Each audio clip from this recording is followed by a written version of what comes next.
What's up, y'all? Tommy here. So in this video, I'm going to be talking about why 99% of people should completely avoid business funding when first starting a business. Okay. So if you're thinking about starting a business or thinking about getting business funding, then you might want to stay tuned. Now, why do most people even mention business funding? I think probably like the biggest reason why people even talk about it to begin with is because you're able to get an influx of cash to like launch a business, right? I think that people have this notion in their minds that starting a business is expensive, and it could be depending on what you're getting into. But I think nowadays that the world has changed to where you don't really need funding, right? There's really ways. You don't need a lot of cash. There's ways to go around having to put down a large sums of money like you did in the past. For example, when I first started a business, well, let's say not the first business I started, because I think this was probably the second or third one I tried to do. And I was starting like an online store. So I had my own website and I was selling products through that website. Now, I was thinking about it a couple years later, and I thought about how it really didn't take me much to start that website. All I really needed at that time was a domain, a hosting site. So a place, basically a place where I could put my site, and that was pretty much it. So I was spending something like $40-50 a month to run this website. So it didn't take much at all. And I compared that to what if I wanted to open a store back in the, I don't know, in the 30s or 40s. I would need an entire storefront, right? I would have to put in money to get a sign made, so on and so forth. Things that didn't really cost me much with the store that I had. I probably would have ended up spending something like, I don't know, let's say, for example, $10,000 or $20,000 just to open a store. Okay, so I think nowadays you don't really need funding as much as you used to. And I'll touch on a few other points here why as well. Now, on top of just some other points on why, people like to talk or like to get funding is, you're able to start the business without using your own money. And, people, they don't want to risk their money, so they rather risk somebody else's money.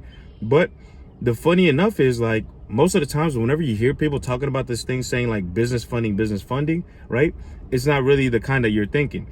Typically what's going to happen is, even let's say you get this business funding and you run a company, you're going to realize that if your company defaults on those loans, you're going to have to pay it, because more than likely you are going to be personally liable for it. Like it's you put some sort of personal guarantee, basically saying, if my business can't pay these loans, then I, Tommy, am going to step in and pay these loans personally. Okay, so that's kind of what it means with a personal guarantee. But when you're hearing business funding, you probably hear about it on ads, hear about it on YouTube videos, things like that. They're typically talking about getting loans through personal loans, like regular personal loans or personal credit cards. That's typically what they're saying, what they mean when they say business funding, right? Because you kind of have to think about it. If you were a bank, would you loan yourself money? Or if you were a bank, would you loan somebody money to start a business for the first time, right? I can loan, if I'm a bank, I can loan a homeowner money, right? Because if the homeowner doesn't pay, I can just take the house back and at least make back some of my money. Same thing with a car, right? That's perfectly fine.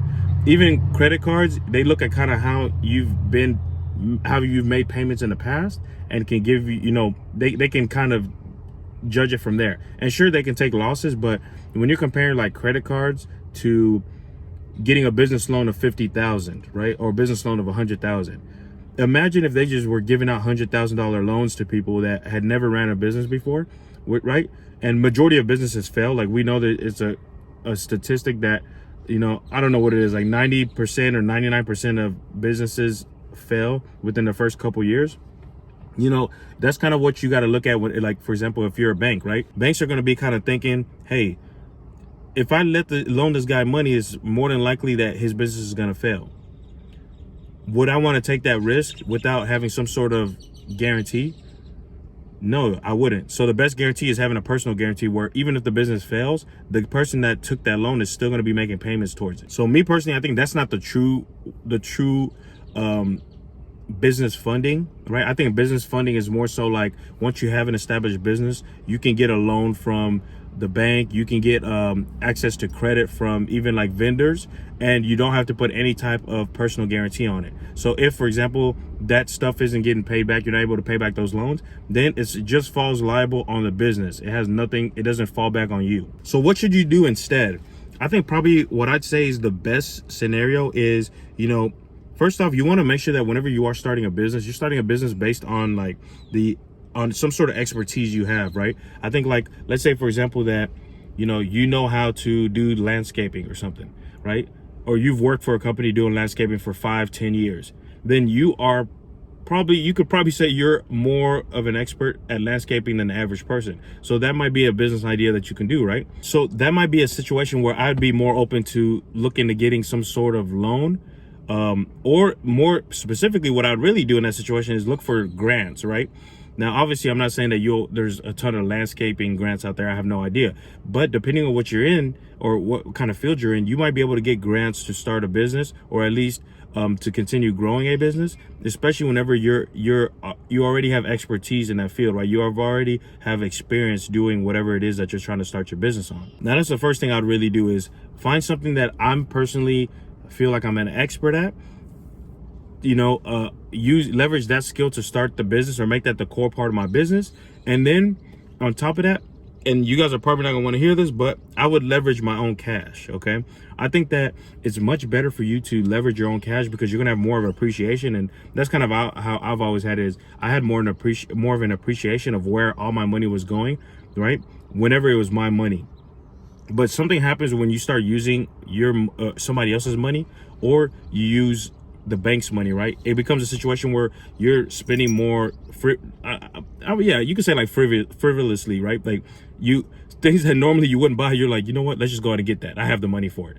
As opposed to like, if it's your money and it's money that you saved up, you're going to be a lot more careful where you're putting those funds. And it's just going to make you're going to be able to run a more leaner business, or like, you're going to watch where all your capital is going because it's your money, right? And I think that's also the best reason, because I've tried to start multiple different companies ever since I got out of school. I would always be trying to different things, and a lot of times I failed.